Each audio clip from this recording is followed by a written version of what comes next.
So you can see here, I'm ready to talk about a particular scene and I'm going to deconstruct that for an audience. I'm not going to model that for you now. I'm just going to show you how it can be done.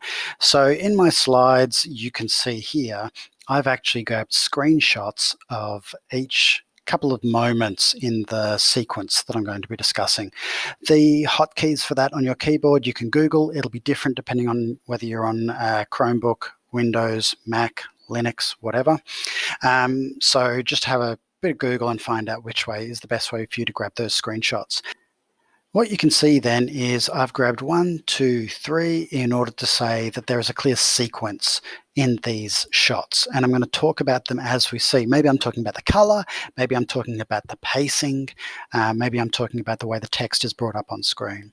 But as I continue through this opening sequence, I'm going to be talking about the coloring, I'm going to be talking about the atmosphere, the camera angles, and again, the pacing is really important until eventually I get to this scene, which juxtaposes this stuff very, very nicely.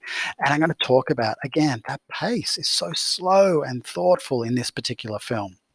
And talk about why that is, the benefit of it, and the juxtaposition of the light as opposed to the dark of the previous scenes, and the subsequent scene. And as I eventually finish the sequence, I will then have my opportunity to stop and talk. So if you were paying attention, you'll actually see that down the bottom of my slides here, I've got a whole stack of little notes that I've just made as part of my analysis, and they're there to help me keep on track and remember what I need to say for each particular slide. So there's quite a lot of content there for me to talk about on every single one of them. So that gives you a bit of an idea of how you could set up your evidence if you're talking about visual evidence. If you wanted to be really precise with some of the things you wanted to say, well, you can grab these fantastic things called shapes and you can put it around something like this. Of course, when it's blank, that doesn't help. So we're just going to make it transparent. I'm going to give it a red highlight and I'm going to make that border nice and thick.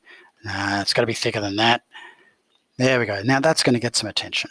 Okay, just to draw attention to whatever it is I need to draw attention to make it really, really easy for my audience. Okay, I hope that helps.